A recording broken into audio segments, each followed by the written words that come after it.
Estamos de volta e vamos direto ao plenário do Supremo Tribunal para a segunda parte da sessão desta quinta-feira, ao vivo.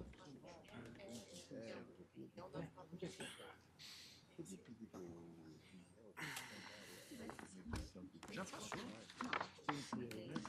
Tá bom.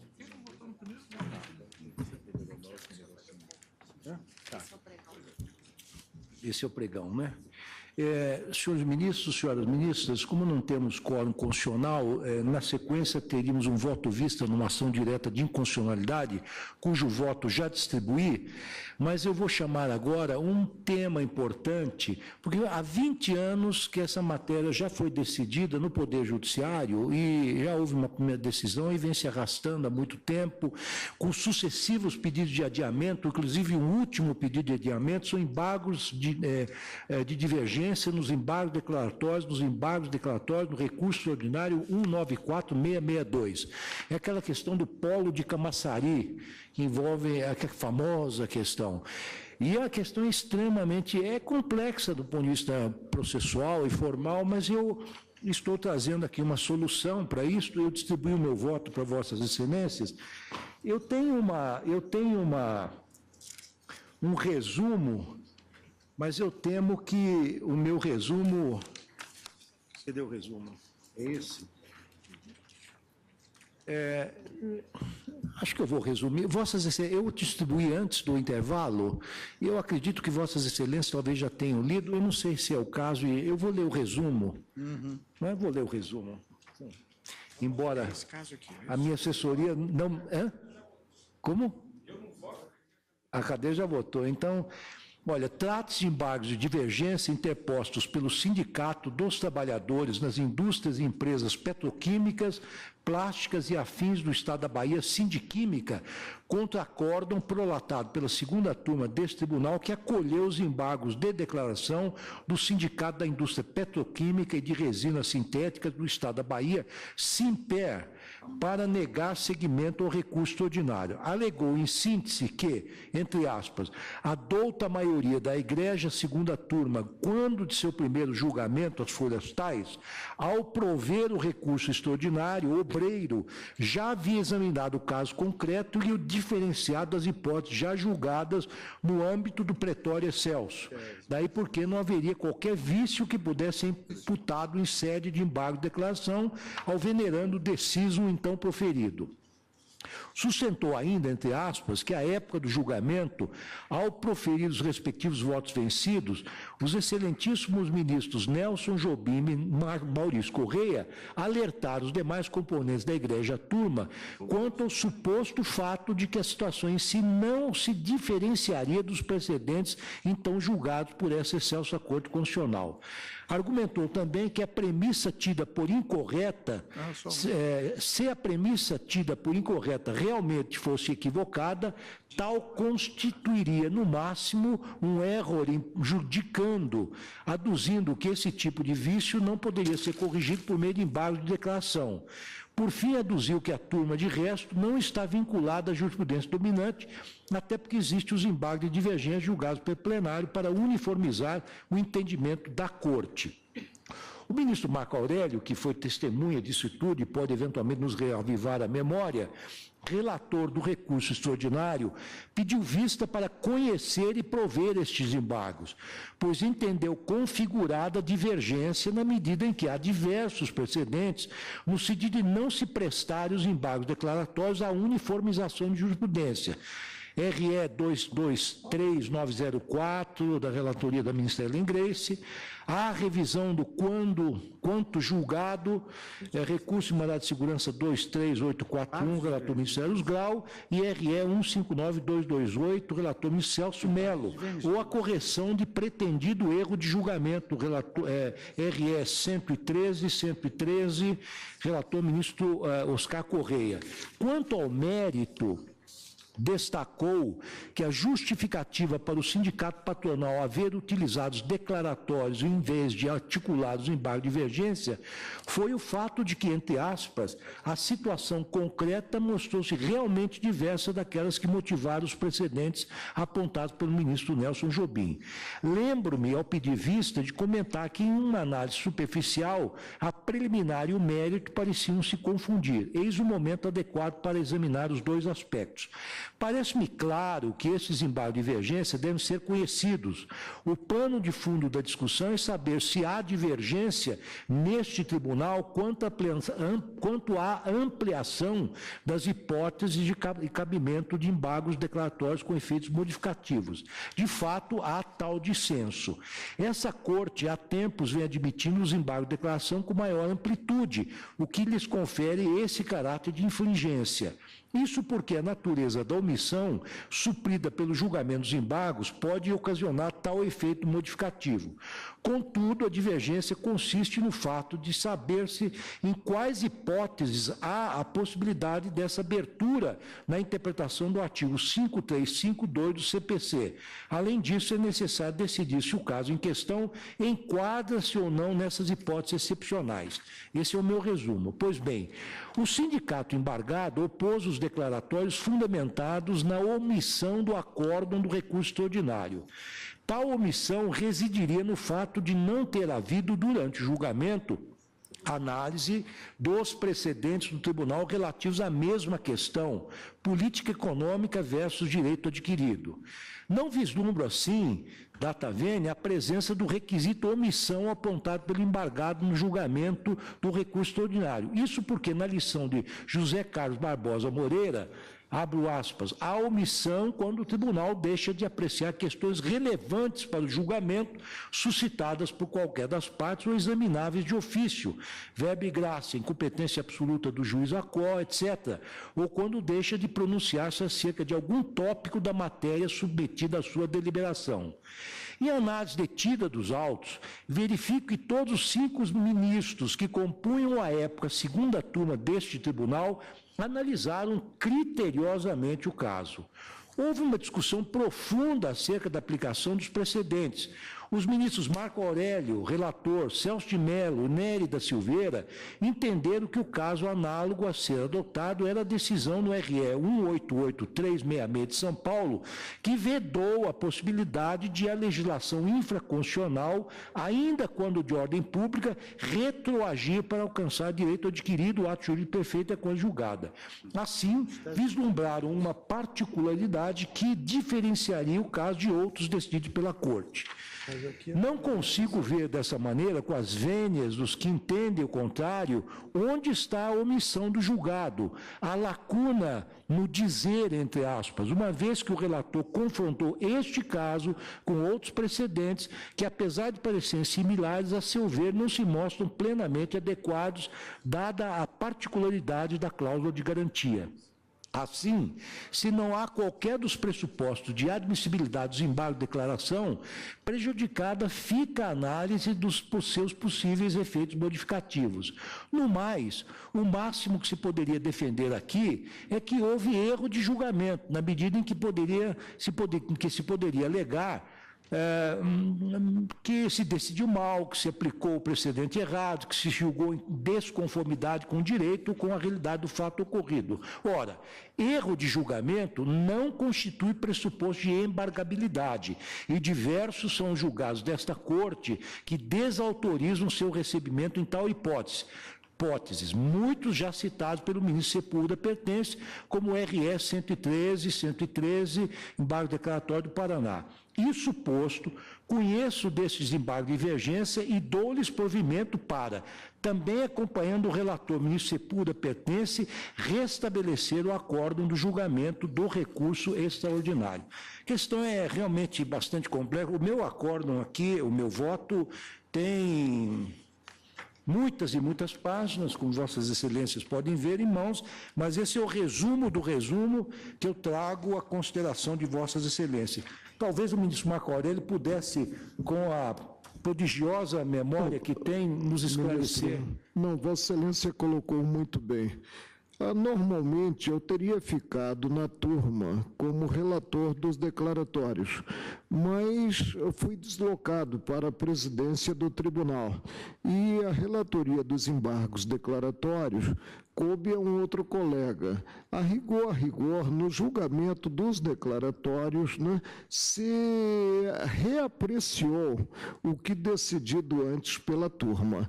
Daí o voto do ministro Sepúlveda Pertence admitindo os embargos de divergência, porque há realmente a discrepância jurisprudencial, e provendo esses embargos para restabelecer a decisão da turma no extraordinário. E, inclusive, votei... Efeito infringente. Sim. Houve um empréstimo de eficácia infringente aos declaratórios. Ou seja, a rigor, e na dicção do ministro Sepúlveda Pertence, na minha e agora na de Vossa Excelência, houve o rejulgamento da matéria, o que não seria possível. Pois não.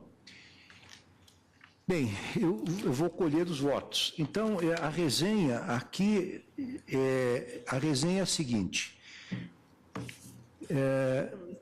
Decisão. O tribunal, por unanimidade, deliberou sobrestar o julgamento por 90 dias, ausentes, tal. Aí, por unanimidade, na sequência, agora já, isso foi no dia 10 de 11 de 2010. No dia 15 de 9 de 2011, nós decidimos o seguinte: por unanimidade, deliberou adiar a continuação do julgamento para a próxima semana, ausente justificadamente determinado número de ministros. Depois, no dia 17 de 11 de 2011, por unanimidade, o tribunal deliberou adiar o julgamento feito por mais 60 dias, porque sempre havia o pedido de adiamento, porque as partes se comporiam, porque a categoria econômica vislumbrava um acordo, né, ante a vitória obtida no julgamento dos declaratórios. Pois é. Bom, então isso foi adiado várias vezes aqui, houve mais um pedido de adiamento. Então aqui, finalmente, conhece e recebe os embargos para anular o acordo proferido nos primeiros embargos de declaração e restabelecer o julgamento extraordinário, o ministro Sepúlveda Pertence e o ministro Marco Aurélio. Estou acompanhando suas excelências. Não conhece dos embargos o ministro Gilmar Mendes. Faltam votar este presidente, que acabou de proferir o voto, ministro Roberto Barroso, Teori Zavascki, Rosa Weber, Luiz Fux, Dias Toffoli, Carmen Lúcia e Celso de Mello. Aliás, Dias Toffoli não vota. E a ministra Carmen está ausente. Então, começo pelo voto do ministro Barroso. Presidente, eu estou acompanhando o relator originário, o ministro Sepúlveda Pertence, e, consequentemente, Vossa Excelência e o ministro Marco Aurélio. Pois não. Ministro Teori Zavascki? Presidente, eu vou pedir vista. Tá bem. Eu acho que é um caso complexo, então, após o voto, os votos que eu já enunciei, inclusive o meu e o ministro Barroso, que acompanhava o relator original, no sentido de conhecer e receber os embargos, pediu vista o ministro Teori Zavascki.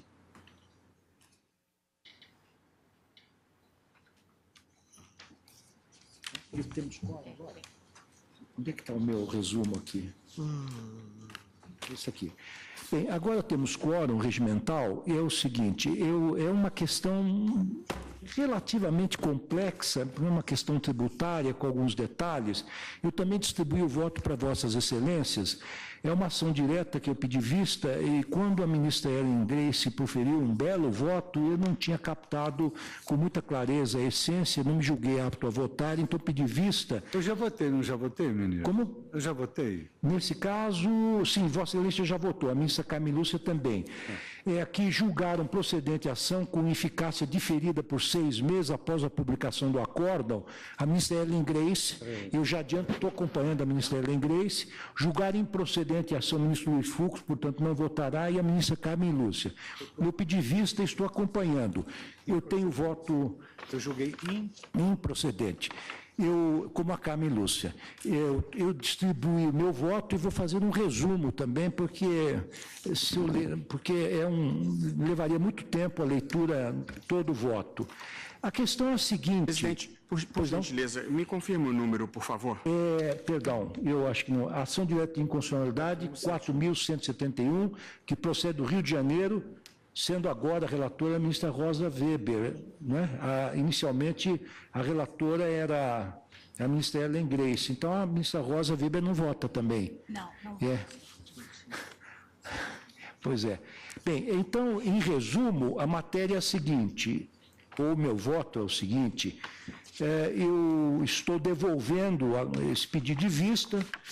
A relatoria era da ministra Ellen Grace, e esta ADI tem como objeto os parágrafos 10 e 11 da cláusula 21ª do convênio ICMS 110, de 28 de setembro de 2007, com a redação dada pelo convênio 101/2008 e mediante adiamento também com a dicção ofertada pelo convênio 136 de 2008.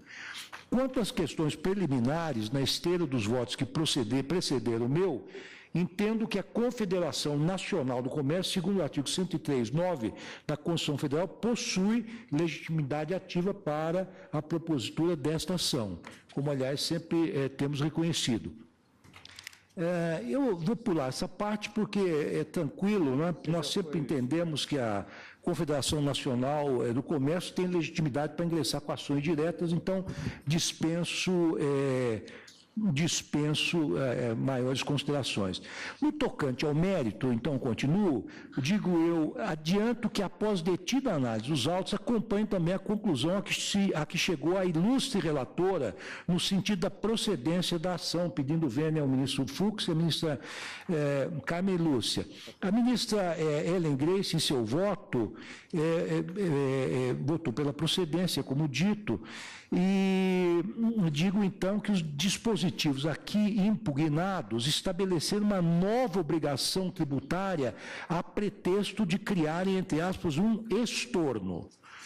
Contudo, não há que se falar em estorno de ICMS se por ocasião da aquisição do álcool AEAC ou do biodiesel B100, a refinaria e muito menos a distribuidora nada pagam a título de ICMS, uma vez que o seu pagamento é diferido. Assim, não, e grifo não, poderia haver o estorno de uma quantia que não foi paga e que o Estado não recebeu. Nesse sentido, previu-se que o estorno ocorreria na forma, entre aspas, de recolhimento do valor correspondente ao ICMS, que teria o sentido de arrecadar ou pagar pelo ICMS diferido ou suspenso. Levando-se em consideração, todavia, a natureza jurídica do crédito de ICMS, entendo que o convênio ICMS 110/2007 não poderia instituir a título de estorno decorrente da anulação de crédito tributário da operação anterior a obrigação de recolhimento de valor do ICMS diferido ou suspenso, como consta da redação do já transcrito parágrafo 11 da cláusula 21ª. Do convênio, não? Isso porque a Constituição Federal, em seu artigo 155, parágrafo 2º, prevê que o ICMS 1 não será acumulativo, compensando-se o que for devido em cada operação relativa à circulação de mercadorias ou prestação de serviço com o montante cobrado das anteriores pelo mesmo ou outro Estado ou pelo Distrito Federal. Ademais, indico o inciso 2º que a isenção ou não incidência, salvo determinação em contrário da legislação, a não implicará crédito para compensação com montante devido nas operações ou prestações seguintes, b, acarreta a anulação do crédito relativo às operações anteriores. Isso é o que diz a Constituição. E a Constituição autoriza, finalmente, a não incidência do ICMS, entre aspas, sobre operações que se destinem a outros estados, petróleo, inclusive lubrificantes, combustíveis líquidos e gasosos derivados de energia elétrica, a linha B. Assim, na hipótese de operação interestadual de petróleo ou de alguns de seus derivados, o crédito formado nas operações anteriores deverá ser anulado, de modo que não poderá ser compensado nas operações subsequentes. Destarte, não tenho como aceitável a atribuição da responsabilidade às distribuidoras de combustíveis no caso de operações interestaduais de gasolina C ou de óleo diesel, parágrafos 10 e 11, pelo recolhimento do valor correspondente ao ICMS diferido ou suspenso, de modo a estornar o crédito do imposto correspondente ao volume de álcool AEAC ou biodiesel B100 contidos na mistura. Não se poderia exigir o recolhimento de quem não tem obrigação legal relativamente a ele. Ademais, não caberia exigir o estorno na forma de pagamento para compensar a anulação de crédito meramente contábil. Se o crédito de ICMS, porventura existente na operação anterior, é meramente escritural, não há motivos de ordem prática e jurídica a justificar a operação de estorno na forma de pagamento do imposto. O estorno poderia dar-se na forma de compensação contábil, mas não na modalidade de pagamento do imposto. Então, repito, se o crédito, porventura, existente na operação anterior é meramente escritural, não há motivo de ordem prática e jurídica a justificar a obrigação de estorno na forma de pagamento do imposto. O estorno poderia dar-se na forma de compensação contábil, mas não na modalidade de pagamento, como se prevê o convênio. Além disso, o aludido parágrafo 10 sugere, em princípio, que haveria suposto creditamento pelas distribuidoras de valores recolhidos a título de ICMS na aquisição de álcool AEAC e de biodiesel B100 perante as usinas sucroalcooleiras e as destilarias. Circunstância essa que, como visto, não ocorre, uma vez que tais operações são realizadas sem o recolhimento do imposto devido, já que diferido o seu pagamento. Ora, se não há recolhimento anterior de ICMS, não há a falar, pois, em seu creditamento. Eis que não existe apropriação de crédito estrutural hipoteticamente representado pelo ICMS incidente na operação anterior, pressuposto essencial à anulação de um crédito. A caso existente, aí sim poder-se-ia falar no seu estorno. Nessa linha, a meu sentir, os Estados-membros e o Distrito Federal, sob a supervisão da União, em caso vulneraram o princípio da legalidade tributária, estabelecido no artigo 151 da Constituição Federal, por meio de convênio. Estipularam que o mesmo fato gerador se prestaria a servir de instrumento arrecadador para os entes federados distintos, gerando hipótese de bitributação não contemplada na Constituição Federal. Tal fato causa, portanto, evidente surpresa e prejuízo ao contribuinte, uma vez que agrava a sua situação tributária em patente violação às limitações constitucionais do poder de tributar. Por tais razões, acompanho o voto da ministra relatora para, da mesma forma, declarar a inconstitucionalidade dos parágrafos 10 e 11 da cláusula 21ª do convênio ICMS 110/2007, com a redação fornecida pelo convênio ICMS 136/2008. Ressalto ainda que também concordo com a ministra relatora quanto à proposta de modulação dos efeitos desta declaração de inconstitucionalidade. Nesse caso, está evidenciada a necessidade de modulação dos efeitos de declaração de inconstitucionalidade, uma vez que se cuida de decisão que implicará sérias repercussões aos contribuintes e aos estados sedes das distribuidoras de combustíveis, que terão suas arrecadações diminuídas abruptamente. Considerando destaque a segurança jurídica e o excepcional interesse econômico envolvidos na questão, entendo ser cabível a limitação dos efeitos da inconstitucionalidade a ser eventualmente declarada por essa Corte, a fim de que essa decisão tenha eficácia após 6 meses da publicação do acórdão. Isso posto, finalmente, pelo meu voto, rejeito as preliminares deduzidas e, no mérito, acompanho o voto da ministra relatora para julgar procedente o pleito de declaração de inconstitucionalidade dos parágrafos 10 e 11 da cláusula 21ª do convênio ICMS 110, de 28 de setembro de 2007, com a redação conferida pelo convênio ICMS 136, de 5 de dezembro de 2008, ante a violação do disposto nos artigos 145, parágrafo 1º, 151, 155, parágrafo 2, inciso 1 e parágrafo 5 da Constituição da República. E renovo as minhas vênias aos ministros Luiz Fux e Carmen Lúcia. A questão não é fácil, como vossas excelências veem, Meu voto mais completo está em suas mãos. Vou colher os votos. Ministro Barroso. Presidente, eu igualmente vou pedir vênia à divergência e estou acompanhando a posição de Vossa Excelência na conclusão, que corresponde à posição da relatora originária, ministra Ellen Grace, cujo voto estou aderindo. Inclusive na modulação.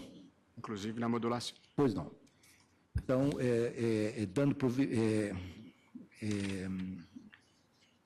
julgando procedente. Ministro Zavascki. Eu acompanho o ministro Barroso.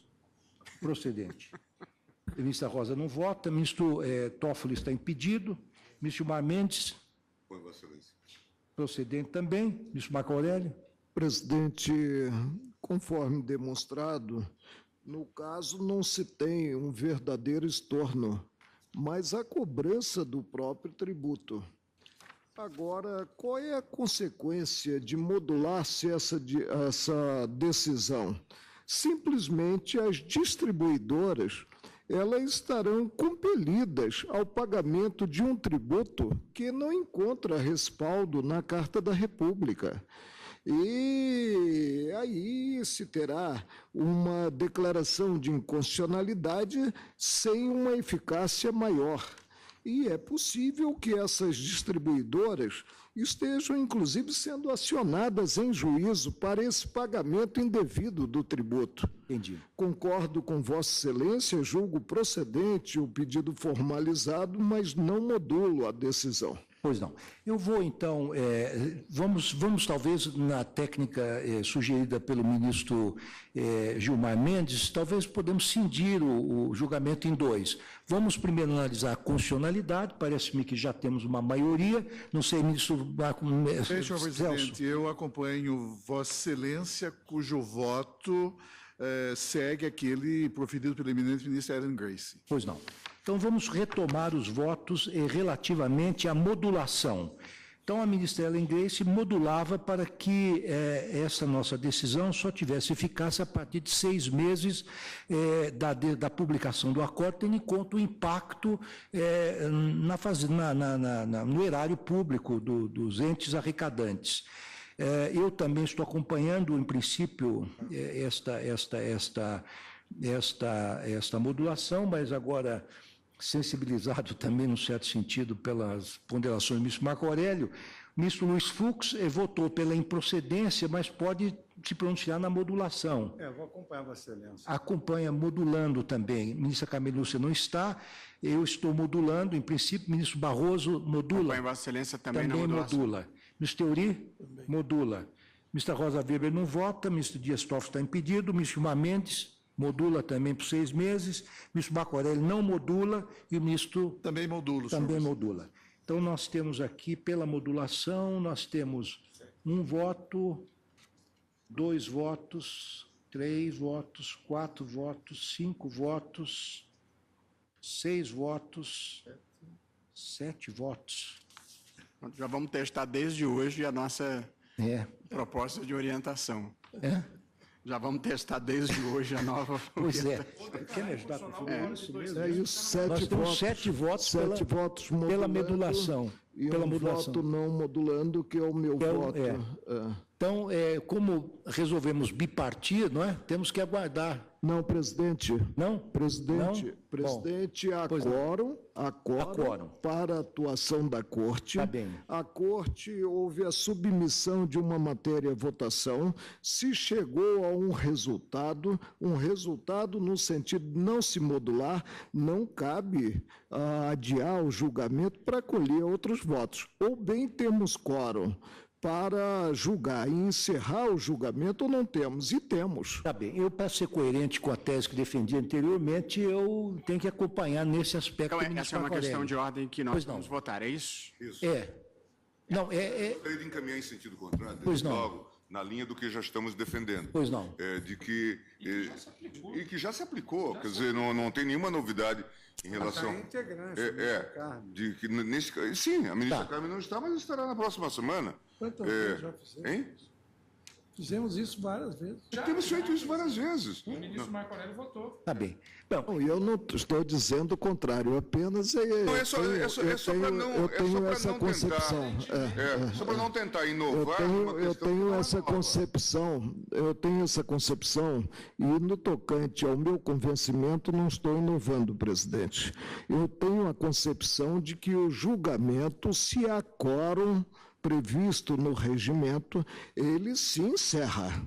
Não cabe, ante um resultado, um certo resultado, e há esse resultado, não modulação, adiar para colher-se este ou aquele voto de colega que não esteja presente à assentada. tá bem. Né? Bom, eu vejo que já há um consenso no sentido da adoção da tese do ministro Gilmar Mendes. Não é isso? Me permito fazer um comentário sobre a posição de Vossa Excelência em relação ao caso anterior. Quer dizer, eu pedi vista porque eu tenho dúvida se o julgamento já estava encerrado e proclamado. Tem razão. Porém, a questão do adiamento para compor a inteireza do Qual é o tribunal, eu não móvel tenho do dúvida. adiamento? O móvel do adiamento é chegar a um resultado que não se chega com o quórum previsto regimentalmente nesta assentada. A meu ver, isso não cabe. Isso contraria a organicidade e dinâmica do direito, especialmente do instrumental. Deixa eu te falar. Pois não. Gente, Sim, essa é uma sim. velha doutrina, na verdade, adotada pelo tribunal, em relação ao próprio quórum para a declaração de inconstitucionalidade. Eu lembro o artigo 173, parágrafo único do regimento interno, repetido, né, que também está no CPC, quanto à maioria absoluta, que remonta à Constituição de 1934. A regra da maioria absoluta, parágrafo único do 173.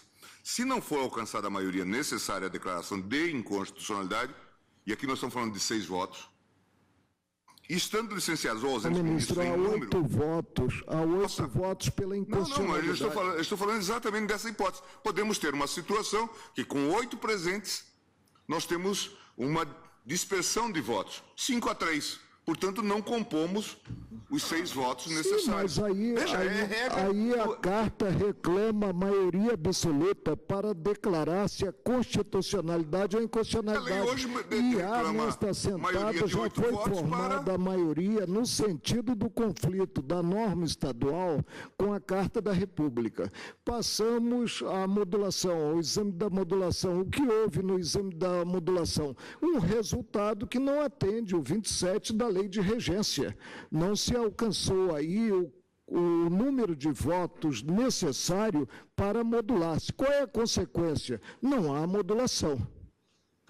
Bem, ministro Marco Aurélio, Vossa Excelência me perdoe, mas já há um consenso no sentido que nós adiemos a decisão quanto à modulação. Então, quanto à questão da inconstitucionalidade, o voto da ministra Ellen Grace prevaleceu para julgar a inconstitucionalidade desses 2 dispositivos do convênio de ICMS aos quais eu já me referi. Ficaram vencidos, no caso, o ministro Luiz Fux e a ministra Carmen Lúcia. Na modulação, nós temos 7 votos já para modular e aguardaremos, então, a presença da ministra Carmen Lúcia. Nessa questão, eu apenas peço, Vossa Excelência sabe que eu fico vencido, isolado e saio do plenário como entrei, com o mesmo sorriso. O colegiado é um órgão democrático por excelência, vence a maioria. Eu só apenas peço a Vossa Excelência que consigne que na questão do adiamento fiquei vencido. Pois não. Então, na questão do adiamento, o ministro Marco Aurélio ficou vencido pelas razões que enunciou. Vossa Excelência tem uma questão de ordem ou de fato? Pode se aproximar da tribuna e formulá-la. Excelências, boa tarde. Apenas para que não ocorra, como no julgamento que os senhores tiveram aqui esta manhã, para que não haja a questão da preclusão, gostaria de, a Confederação Nacional do Comércio, trazer essa questão de ordem a respeito se há ou não a necessidade desse adiamento. E o segundo é a respeito do RE 781926 de relatoria de Vossa Excelência, o ministro Fux, que também diz respeito a essa matéria, só para alegar a prejudicialidade desse recurso, que também diz respeito à mesma matéria. Não foi julgado. Agora, talvez fosse o caso, presidente, de chegando ao plenário, o plenário não estando completo, eu me ausentar, eu não participar da sessão, porque a sessão não é válida quanto ao resultado do julgamento. É o que eu estou a constatar a essa altura. Pois não.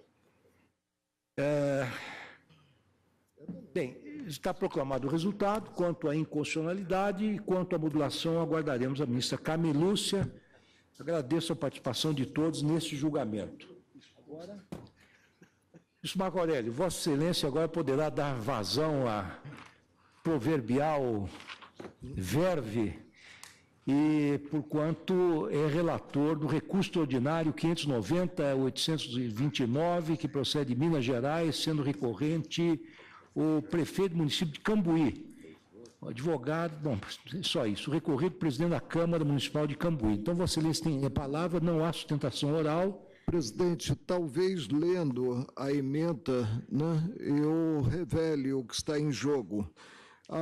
O primeiro item da ementa, controle de constitucionalidade, Tribunal de Justiça, atuação, revisão, ante a possibilidade de vir a bala entendimento que possua ligação com a Constituição Federal, como ocorre quanto aos preceitos sensíveis de adoção obrigatória pela Carta Estadual, admissível ao recurso extraordinário. E aí cito o precedente, recurso extraordinário 199.293 São Paulo, se não me falha a memória, né? Versava o IPTU, né? Perdão, não, esse não é o caso. De minha relatoria e questão de ordem, foram dois recursos. Questão de ordem na ação direta de inconstitucionalidade 1529, Mato Grosso, da relatoria do ministro Otávio Galotti. Segundo item da ementa, processo objetivo, controle de constitucionalidade, Tribunal de Justiça. O Tribunal de Justiça, no exame de ação direta de inconstitucionalidade, atua a partir da Carta do Estado, sendo inviável enlastecer a ótica de texto preceito da Constituição Federal de observância obrigatória. Terceira ementa, e vem o ponto crucial, lei orgânica do município, servidores, direitos, descabe em lei orgânica de município a normatização dos direitos dos servidores, porquanto a prática acaba por afrontar a iniciativa do chefe do Poder Executivo. Cito os precedentes. Ações diretas de inconstitucionalidade 2.944, Paraná, relatada pela ministra Carmen Lúcia, 3.176, Amapá, e 3.295, Amazonas, relatados pelo ministro César Peluso, porque se havia, mediante a Constituição do Estado, manietado a iniciativa do Tribunal de Justiça da Bahia quanto ao número de cadeiras no Tribunal de Justiça, apontando a Constituição do Estado que seriam, no máximo, tantas cadeiras, né? 3.362, Bahia, de minha relatoria. O que houve aqui, né? Mediante a lei orgânica do município, né, se previu direitos, e direitos que eu diria, direitos não excepcionais em si dos servidores. E com isso se afastou a iniciativa de projeto de lei pelo chefe do Poder Executivo, ou seja, iniciativa do prefeito. Eu estou, presidente, no caso, provendo o recurso extraordinário para julgar procedente o pedido formulado na ação direta de inconstitucionalidade, cito a ação, para efeito de documentação, o número é um número quilométrico, do Tribunal de Justiça do Estado de Minas Gerais, declarando inconstitucionais, ante o vício de iniciativa, os incisos 2, 3, 8, bem como o parágrafo 1º e o parágrafo 2º do artigo 55 da Lei Orgânica do Município de Cambuí. É como voto. Se os colegas quiserem, eu procedo à leitura. Bem explícito. A leitura do voto. Bem, então, Vossa Excelência, inclusive na esteira do parecer do Ministério Público, e pelas razões que enunciou, lendo a ementa, que foi bastante exaustiva, Vossa Excelência dá provimento ao recurso extraordinário para considerar inconstitucionais os incisos 2, 3, 8, parágrafo 1º e 2º do artigo 55 da Lei Orgânica do Município de Cambuí.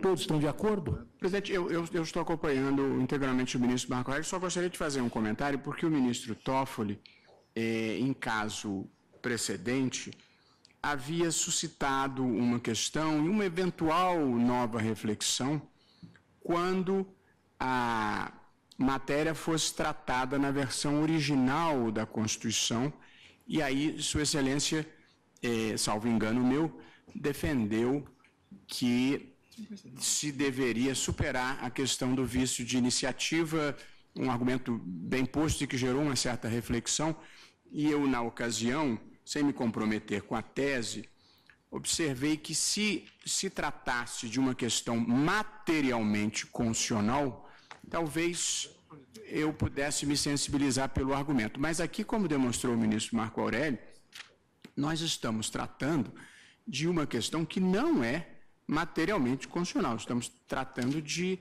varejo de vantagens de servidores públicos tratados na Constituição, quando esta é uma matéria típica de lei ordinária. De modo que, ainda quando eu pudesse cogitar, repensar essa matéria, certamente ela não se aplicaria àquela tese, a este caso, de modo que eu estou acompanhando integralmente o eminente relator. É tanto que eu fico no vício formal. Pois não. Eu acho que todos atestam esse vício formal, então posso proclamar que, por unanimidade, negaram provimento ao recurso extraordinário 590... Dado provimento. Deram provimento, porque o recurso é do prefeito, deram provimento nos termos do voto do relator ministro Marco Aurélio. Manter aquela sua posição. Ministro Toffoli, Vossa Excelência tem um voto vista agora na ação direta de inconstitucionalidade 2921, que procede do Rio de Janeiro, sendo relator, à época, o ministro Aires Brito. A resenha aqui do que ocorreu no passado recente é a seguinte: após o voto do senhor ministro Carlos Brito, relator, que não conhecia da ação relativamente à Lei 2.497/95 e julgava a procedente quanto à Lei 3.196/99, pediu vista dos autos do senhor ministro Menezes Direito, ausente justificadamente os senhores tais. Houve o pronunciamento como amicus curiae do município de Macuco, falou o professor Nabor Bulhões, a ministra Ellen Grace presidiu. Então, não conhece da ação relativamente à Lei 2.497, julga procedente quanto à Lei 3.196, o ministro Carlos Brito. O ministro Menezes Direito pediu vista. Então, mas aparentemente não teve, infelizmente, a possibilidade de devolver a vista e o ministro Toffoli herdou, não é isso? Ele foi redistribuído. Esta vista e liberei para julgamento em 22 de março de 2010. Pois não, 2010. Agora nós estamos botando em ordem essas vistas todas. Está dando vazão a esses casos que inclusive desestimula a fazer votos, porque tinha um represamento muito nós grande. Devemos cumprimentar a presidência, porque vem observando o regimento interno. Processo cujo julgamento já tenha sido iniciado tem preferência para a conclusão do julgamento. Vossa Excelência tem razão. Nós estamos fazendo força para colocar isso em ordem realmente. Mas, olha, eu queria também dizer o seguinte: o ministro Barroso não vota porque sucede o ministro Aires Brito. Os demais votam. Então, ministro Toffoli, Vossa Excelência está com a palavra.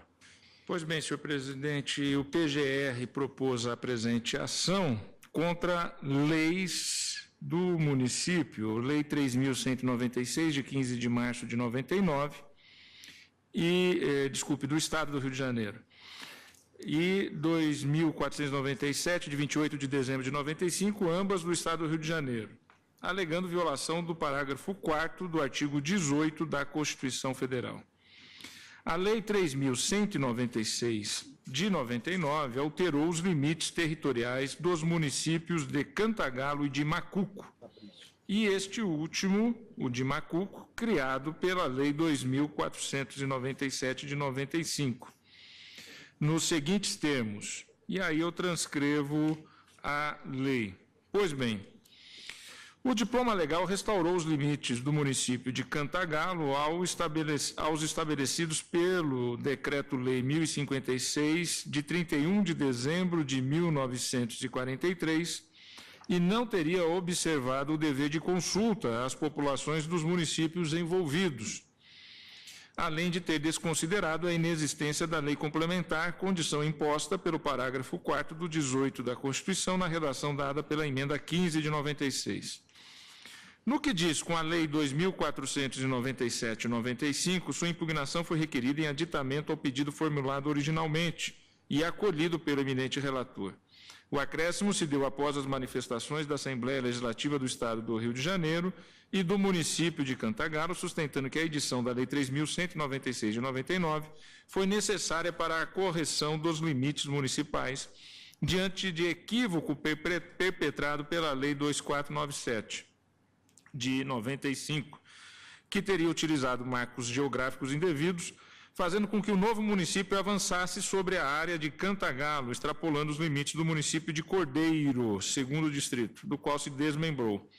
Além disso, o desmembramento também não teria observado a exigência de consulta plebiscitária.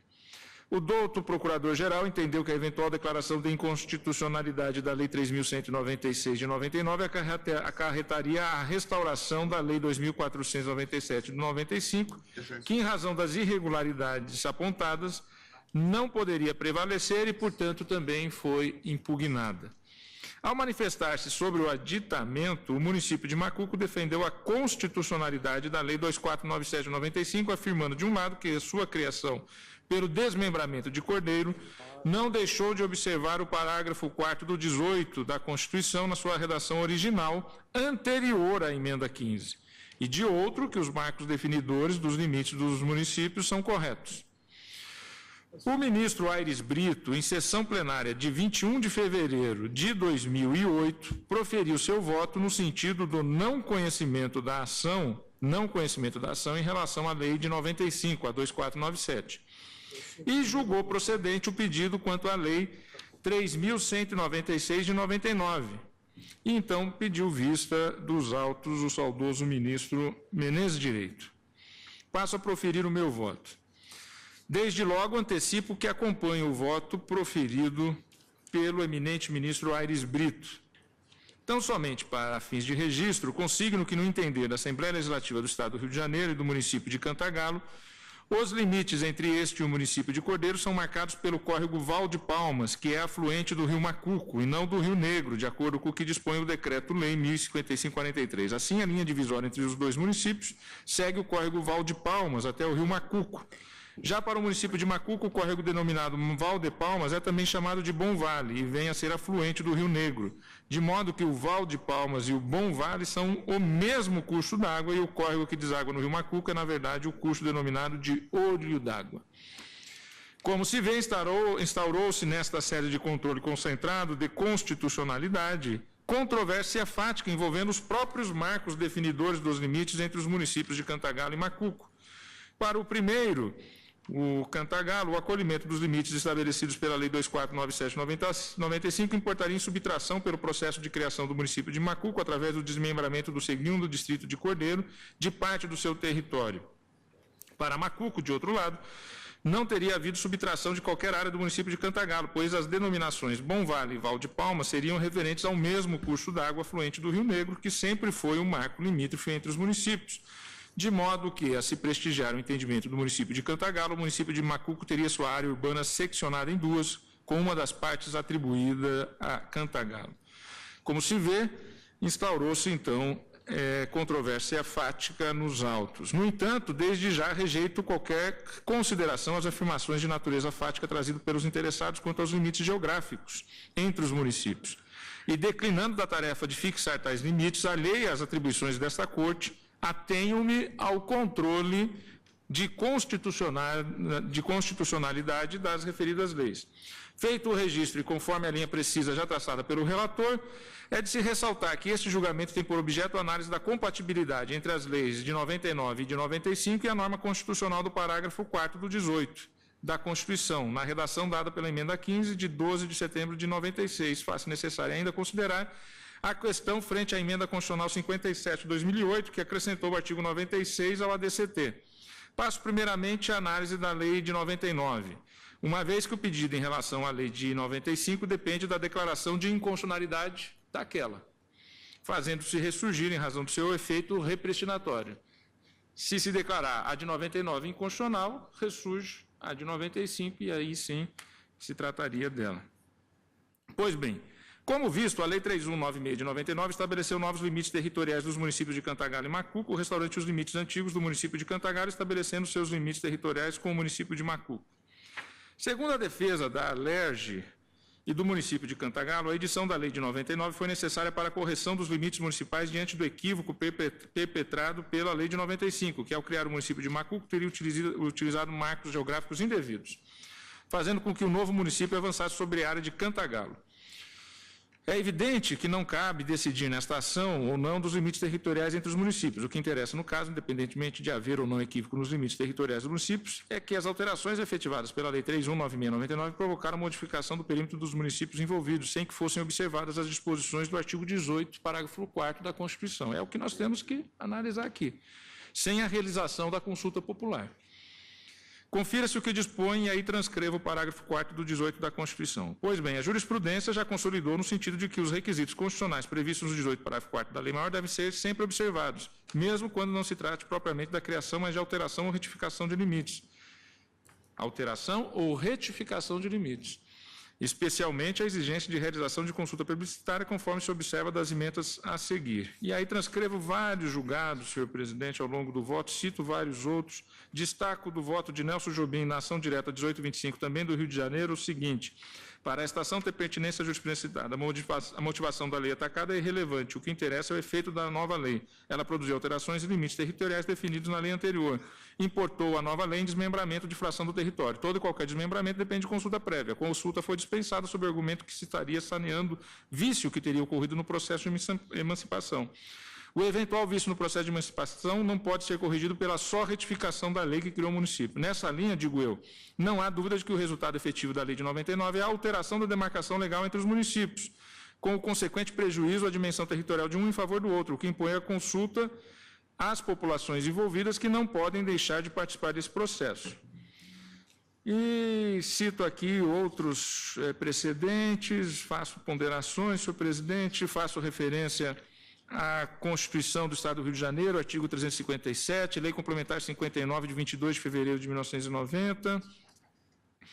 Digo mais adiante que, embora a redação do artigo 357 da Constituição Estadual tenha sido alterada e a Lei Complementar 59, de 22 de fevereiro de 90, revogada, ambas pela Emenda Constitucional 23 de 2001, encontravam-se ambas em vigor à época da edição da Lei 3.196, em março de 99. Dessa forma, o diploma questionado não foi elaborado segundo as disposições legais do respectivo Estado vigentes à época, que determinava a consulta às populações interessadas, consulta esta não realizada.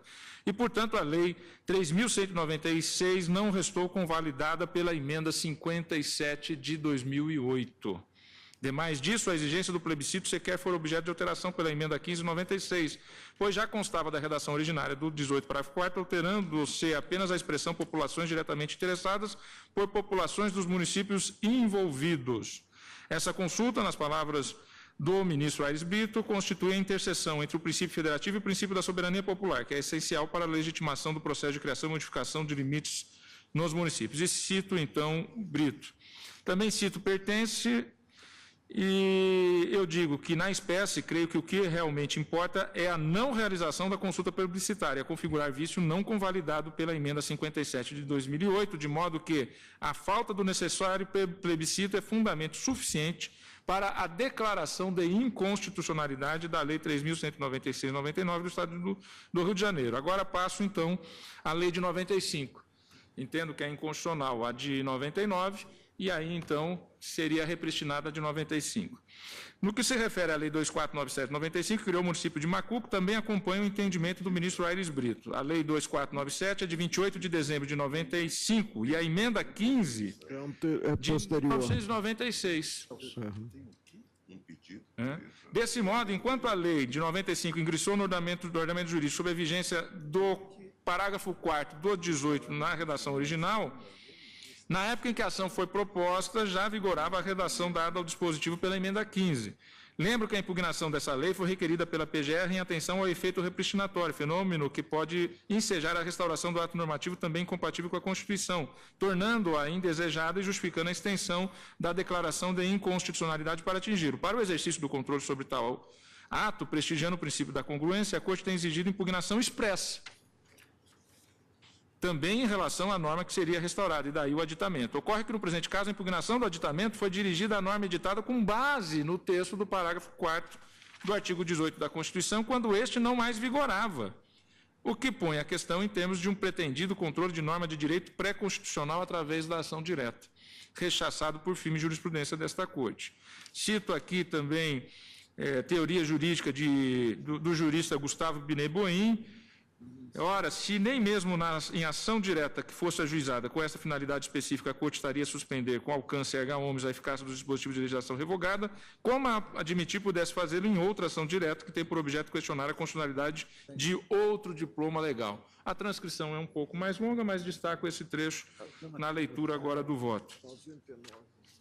Pois bem, dessa forma concluo pelo não conhecimento da ação quanto à Lei de 97, a Lei 2497. Tendo em vista, como ressaltado pelo eminente relator, o fato de não estar em cotejo ato normativo em vigor frente a texto constitucional igualmente vigente, quando da propositura da ação não havia o texto constitucional vigente. Pois não. Agora, eu faço um registro, senhor presidente, fazer só um registro aqui, que faço constar do meu voto, apenas a fim de registro, sem nenhuma pretensão de resolver o tema do controle do direito pré-constitucional. Analiso rapidamente a suposta inconstitucionalidade da Lei 2497 do Estado do Rio de Janeiro. O que se vê é que o fundamento da alegada inconstitucionalidade é a inobservância da consulta plebiscitária às populações diretamente interessadas, que seriam não apenas a população do 2º distrito de Cordeiro, mas a população da área, que, segundo o pedido, teria sido desmembrada de Cantagalo. De todo modo, tem-se que a alegada necessidade de consulta a essas populações é fruto de uma suposição levantada e assumida pela Procuradoria-Geral da República e pelo município de Cantagalo, qual seja, a de que a Lei 2497/95 teria importado em subtração de área do município de Cantagalo, daí a necessidade de ouvir também a população de parte desse município de Cantagalo. Trata-se, contudo, de um fato controverso nos autos, o que a discussão quanto à identidade do córrego Val de Palmas já teve a oportunidade de refletir. Para o município de Macuco, a área desmembrada era tão somente do município de Cordeiro, e não adentrando em Cantagalo, em razão daquela divergência de marcos geográficos. Considerando que a controvérsia fática não tem lugar nesta sede, o fundamento do pedido de declaração da inconstitucionalidade também ficaria prejudicado neste ponto, mesmo que fôssemos adiante. Assim, se a área utilizada para a criação do município de Macuco encontrava-se exclusivamente nos limites do município de Cordeiro, o desmembramento não envolvia a necessidade de consulta à população do município de Cantagalo. E em Cordeiro foi feito. Note-se que o texto original do parágrafo 4º do artigo 18 da Constituição se refere a populações diretamente interessadas, tendo sido posteriormente alterada para populações dos municípios envolvidos.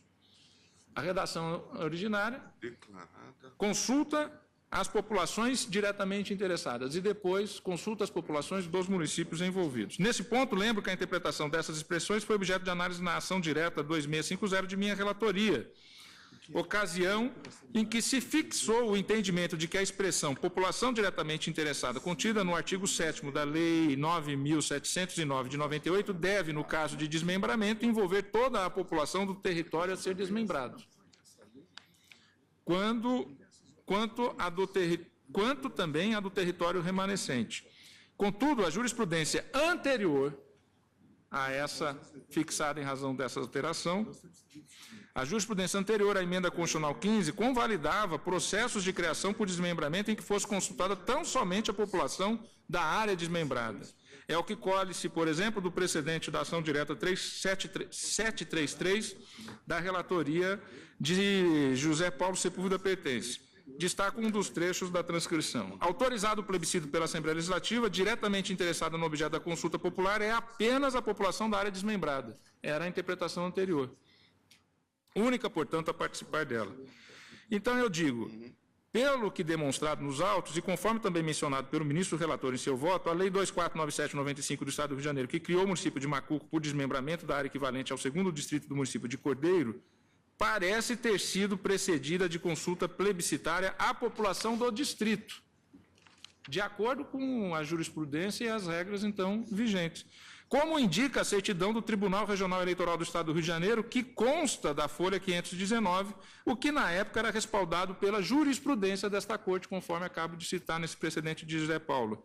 Ante o exposto, eu acompanho integralmente o eminente relator, votando pelo não conhecimento da ação relativamente à Lei Estadual 2.497 de 1995 e pela procedência parcial do pedido para declarar a inconstitucionalidade da Lei 3.196 de 15 de março de 1999 do Estado do Rio de Janeiro.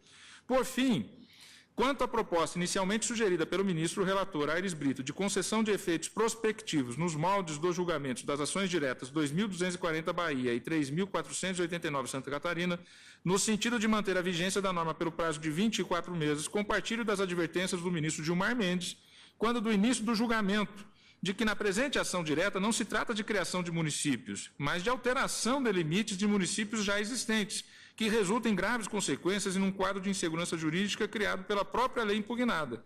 Ademais, ressalto que aqui a declaração da inconstitucionalidade não decorre apenas da ausência da lei complementar federal, mas especialmente em virtude da não realização da necessária consulta publicitária. Entretanto, a lei declarada inconstitucional foi promulgada em 1999, e durante esses mais de 15 anos foram consolidadas diversas situações jurídicas, as quais seriam difíceis de serem desconstituídas desde a sua origem, tais como no campo tributário, financeiro, administrativo, enfim. Diante de tudo isso, e em virtude da necessária segurança jurídica a ser mantida, proponho a modulação dos efeitos da declaração de inconstitucionalidade nos termos do 27, mais uma vez o 27.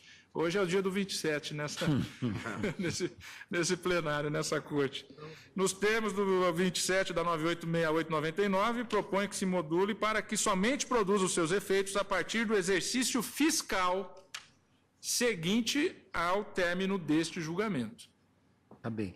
Ministro Toffoli, Vossa Excelência... A partir do exercício fiscal seguinte, ou seja, se esse julgamento se encerrar com a posição do relator, a minha proposta de modulação é que isso só passe a ter efeito, né? Se encerrasse com essa proposição hoje, a partir de 1º de janeiro de 2016. Tá bem. Na Ministro Toffoli, Vossa Excelência tem uma pequena divergência, pelo menos aqui o que consta em ata, com o ministro relator Aires Brito. Ele julgava totalmente procedente quanto à lei... Também. Aqui está a questão, tá bem. Em relação àquela lei de 99, totalmente procedente. A questão que também posta... da ação como um todo, ela é parcialmente procedente para declarar a lei de 99 inconstitucional e não conhecendo... Vossa Excelência não conhece...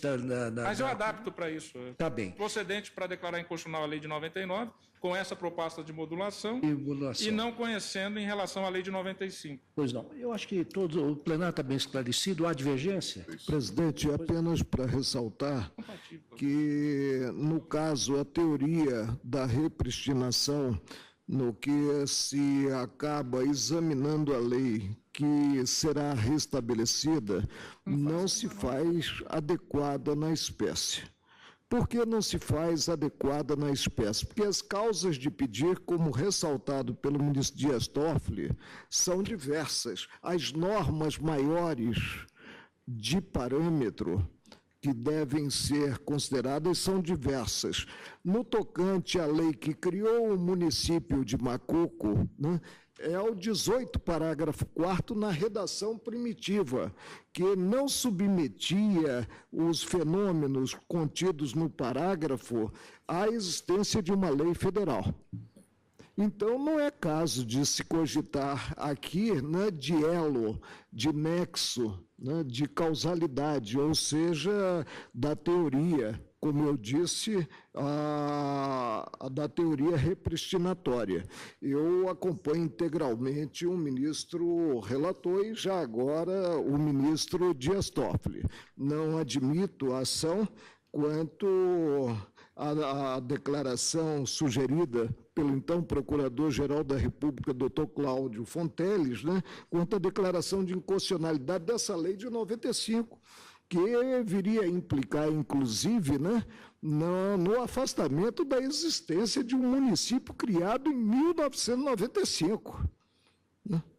Agora, peço vênia para entender que não cabe a modulação. Tá bem. Bem, senhor presidente, eu tive a oportunidade de exercer a função de Ministério Público lá nessas comarcas. Isso é um problema gravíssimo. Veio de longe, hein, ministro? Hein? Veio de longe. Veio de longe, é. São os marcos divisórios. Eu sei, conheço os marcos do Macuco, inclusive era um distrito, ou de Cordeiro ou de Cantagalo. Eu trabalhava em Trajano de Moraes. Isso é uma demanda que tem muitas repercussões, muitas repercussões. Eu gostaria apenas de ter, assim, dados mais objetivos, porque, no meu modo de ver, quer dizer, claro que essa modulação é mais do que necessária. Sim. O que está me parecendo é que o prazo é muito exíguo. 24 meses? Não, vai começar em janeiro do ano que vem. Não, o exercício fiscal seguinte. Pois é, mas... Então, 2 exercícios fiscais. Esse aqui já tem uma lei. Não, sim, tem uma lei que está sendo declarada constitucional. Não, mas... Agora, não houve apreciação de pedido de implemento de liminar, não, né? Não. Bem, pois não, doutor Nabor Bulhões, com a palavra. Em tema de modulação, já que é o último segmento, eminente presidente, a Igreja Corte, o município de Macuco está sofrendo prejuízo desde então. Então, isso é um dado muito relevante para a aferição do tempo da modulação dos efeitos, se a Corte assim vier a estabelecer. O prejuízo é imenso. Então, se houver a modulação, que seja pelo menos por um período apenas. O prejuízo é imenso porque o município, principalmente a cidade, foi dividida ao meio e vem ano a ano sofrendo prejuízos imensos, inclusive de natureza fiscal tributária, eminente presidente. Pois não, eu agradeço a Vossa Excelência. Uma curiosidade, presidente, o prejuízo seria para Cantagalo ou para Macuco? Macuco. Cantagalo é novo, né? Então, bem, então, vamos primeiramente tomar os votos. Acho que não há necessidade, todos estão de acordo com essa proposta original do relator e agora do ministro Toffoli, no sentido de não conhecer da ação no tocante à Lei 2.497, até pelos motivos agora aduzidos pelo ministro Marco Aurélio, e conhecê-la e julgá-la procedente quanto à Lei 3.196/99. Todos de acordo? Agora, presidente, só um esclarecimento que o ilustre advogado acaba de prestar. Quer dizer, o Macuco está sofrendo um prejuízo e com essa modificação, quer dizer, qual município está causando esse prejuízo a Macuco? Cantagalo. É porque questões relativas a IPTU, ISS, conforme a sede... Já houve um litígio Cordeiro e Macuco vem arrecadando relativamente a áreas que seriam de Cantagalo, né? Por isso que na modulação eu procurei colocar como marco o ano fiscal. Para poder, então, quando se for lançar... Até fazer os lançamentos, né, de IPTU, tudo mais. Tributário. A necessidade de fazer lançamento de IPTU, é complicado isso. Bem, bom, então, quanto à questão da inconstitucionalidade, nós estamos acompanhando todos o relator, na forma que acabei de veicular. Agora, na modulação, ministro Marco Aurélio... Na modulação, eu digo, presidente, que tem a mesa memorial, né, apresentado pelo município de Macuco, e o pleito nesse memorial foi único, declarar a inconstitucionalidade da lei 3.196 e a improcedência, não admito o aditamento, que seria ADI, né, quanto à lei de criação do município de Macuco. Pois não. A proposta de modulação parte do ministro Dias Toffoli, que não foi formalizado pelo relator de sorteio. Sim. Nós temos, então, a proposta de modulação, que de antemão já é rejeitada que foi feito pelo ministro Dias Toffoli, no sentido de que ela valha no exercício seguinte, fiscal seguinte, a tomada de decisão por esta Corte. Encerrado hoje e aprovada a modulação, seria a partir de 1º de janeiro de 2016. E aí o ministro Fux acha pouco esse prazo. Tinha mencionado 24 meses, não? Nós estamos no começo do ano, praticamente, nós estamos em março. Vai dar praticamente 10 meses para se reestruturar. Até porque o lançamento já deve ter ocorrido. Para esse ano já O Macuco ainda arrecadará no ano de 2015, né? Até porque os boletos de IPTU já foram distribuídos certamente, né? Então por isso que eu coloco o marco do ano fiscal. Então os tributos municipais vão ser cobrados de acordo com a lei que nós estamos modulação eu gostaria de ter uma visão mais... Vossa Excelência quer botar... Mas, enfim, quer propor um passo maior? Ministro Toffoli o voto do relator preserva a arrecadação por Macuco em 2015. Quer dizer, a eficácia do nosso acordo será a partir de 1º de janeiro de 2016. Isso. Para não trazer confusão. Eu não concordo com a modulação, mas eu penso que a proposta está de bom tamanho. Tem lógica. Nós temos até agora o depoimento do meu eminente advogado, doutor Nabor Bulhões, no sentido de que os prejuízos aí estão... Não, claro, se ele puder, Macuco, se puder, ele virá buscar 2016, 2017, 2018, 2019, e infindável o pleito, né? Agora, eu creio que o voto do relator, eu sou contrário à modulação, mas creio que a proposta formalizada de se observar a área geográfica como pertencente a Macuco neste exercício é salutar e é satisfatória. Tá bem. Bom, ministro Fux. Senhor presidente, exatamente por conhecer a área, eu queria ter a visão do alcance dessa decisão, que, no meu modo de ver, é uma decisão que tem uma repercussão bastante enérgica. Não é uma... Você quer sugerir um ano ou mais do que isso? Pelo menos. Mas eu queria ter dados. Se vocês me permitem, eu trago na próxima sessão só como presidente, ministro Fux, eu pondero que seja uma pena. Uma pena que nós não encerrássemos o julgamento hoje, já foi iniciado há tanto tempo. Vai haver 8 votos. Eu imagino os votos dos colegas, no sentido da modulação. Vai estar no prazo, só no prazo. Só o único que não modula que sou eu. Eu queria ter essa visão dos dados práticos, porque eu queria trazer o conhecimento do plenário, isso. Eu fui promotor em todas essas áreas. Essa é uma situação que já vige há muito tempo. Exato, isso vai tão... Não, eu sei, mas, por outro lado, alguém já se beneficiou também durante muito tempo. Não, sem dúvida. Pois Cantagalo perdeu durante esse período, né? E há um detalhe a não ser assim, presidente. Talvez preferível seja julgar improcedente, então, a ação. Então, presidente, declara que foi o resultado e que, quanto a proposta de modulação, o ministro Fux pediu vista. Está bem. Pediu vista, mas, olha, eu queria fazer a seguinte ponderação. Eu verifico aqui, olha, que a inicial data de 2003. O julgamento iniciou-se em 2008. Nós estamos em 2014. Nós estamos discutindo uma questão data vênia, sem querer ofender, delana caprina. Quer dizer, 1 ano, 6 meses, eu acho que nós podemos, talvez... propor aí o meio termo. Olha, porque nós temos agora um direito fundamental à razoável duração do processo. São munícipes que estão envolvidos, é município. Modulação, eu penso que tem que ter por parâmetro o ano fiscal, senão vai criar uma discussão sobre a matéria tributária. Eu só ponderaria o ministro Você não se proporia, então, a aumentar um pouco esse prazo? Eu acho que, presidente, o Vossa Excelência falou, começou em 2003. O voto do ministro Carlos Aires já vem de longa data, portanto, 2008. Ninguém vai ser colhido de surpresa mais. Eu também. E acho que um dos municípios, eu sou sensível à ponderação do ministro Fux de os entes não serem surpreendidos em matéria orçamentária. Isso é uma coisa... Mas aqui, ministro, eu acho que há 12 anos vige uma situação que o Tribunal está entendendo que é injusta, E já de alguns anos há a clara sinalização de que isso vai ser retificado.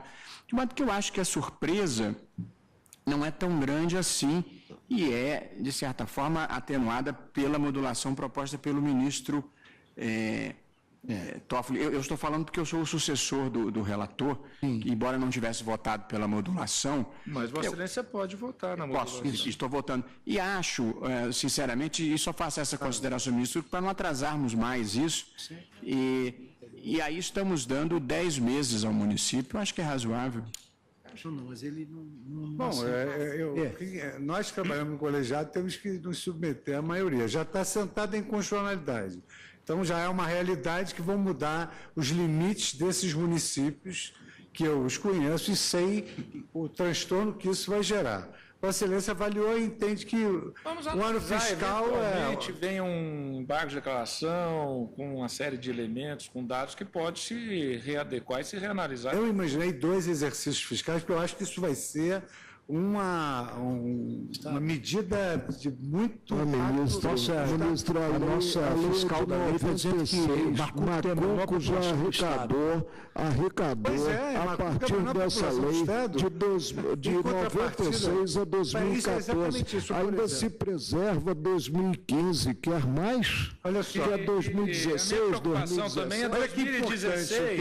O município que vai arrecadar, sabendo que aquele território já não é mais dele, vai investir naquelas... Pois é, mas só tinha um voto, até agora só tinha um voto. Até agora só tinha um voto. E a eminente procuradora destacou algo que é importante. Macuco realmente é diminuto, era um distrito, não era comarca. Cordeiro e Cantagalo são municípios há muitos e muitos anos. Então, eu posso quase que afiançar que esse tipo de decisão vai aniquilar Cantagalo e vai favorecer muitíssimo um município sem nenhuma expressão. Essa que é a realidade. Pelo que eu conheço na prática. Após a Carta de 1988, presidente, pela flexibilidade do parágrafo 4º do artigo 18, nós tivemos a criação de inúmeros municípios. A grande maioria não subsiste sem os fundos de participação. É verdade. É verdade. Bem, ministro Toffoli, das duas uma, ou Vossa Excelência talvez se amolde a sugestão do ministro Fux, ou nós temos que conceder vista ao ministro Fux no que tange especificamente a questão da modulação. Não, modulação, eu trago rápido. Então tá bom. Eu não tenho que... Eu já votei, o ministro Fux está pedindo visto. Tá bem. Então, não, é um direito de Vossa Excelência e eu acho que é um cuidado que nós temos que ter na modulação, porque não podemos fazer modulação... Tem que ser uma preocupação do ministro com a gente político. Base empíricas.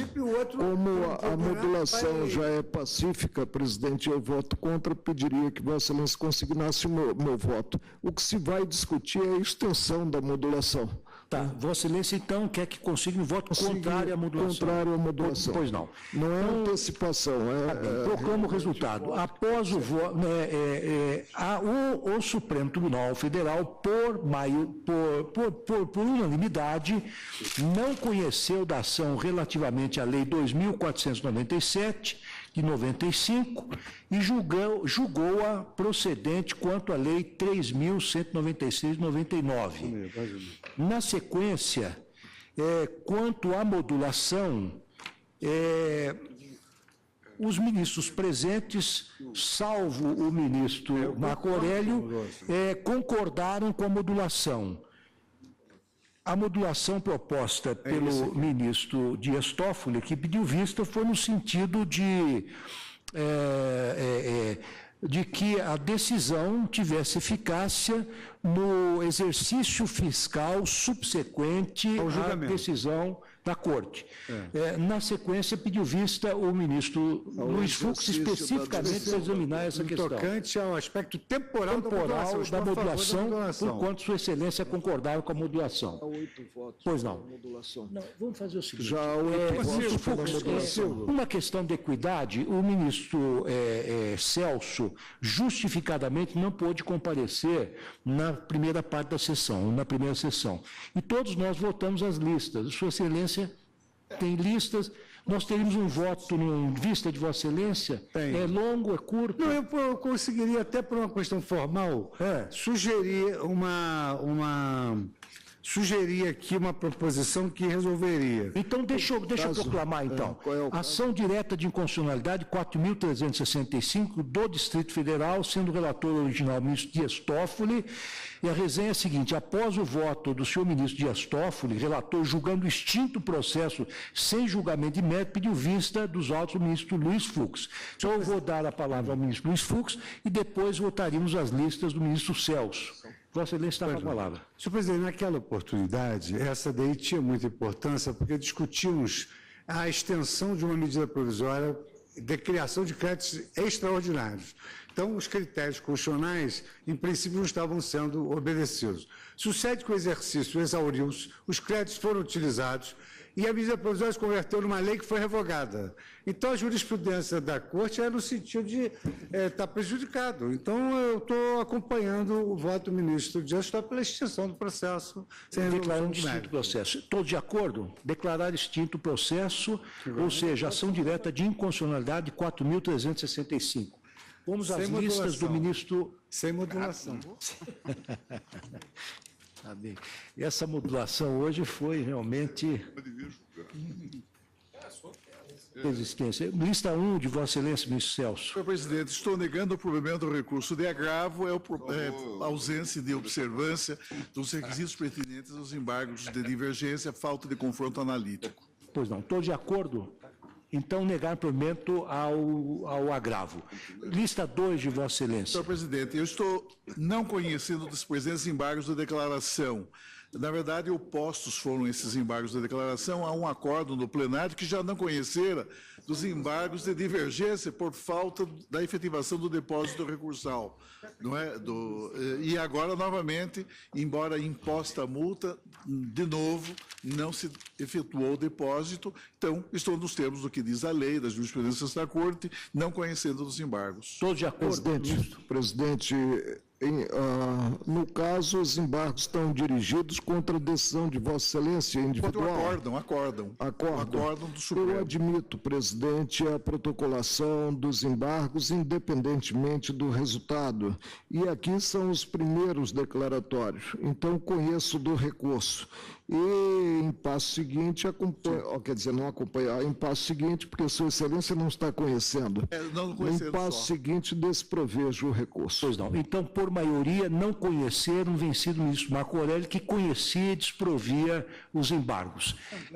E a primeira proclamação negou-se provimento. Negou-se provimento por unanimidade. Bem, declaro encerrada a sessão, agradeço a presença de todos.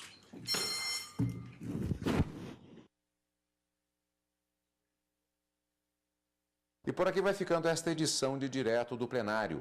Assista à cobertura completa dos acontecimentos nesta sessão plenária no Jornal da Justiça, segunda edição. Obrigado por estar conosco e continue aqui, na TV Justiça.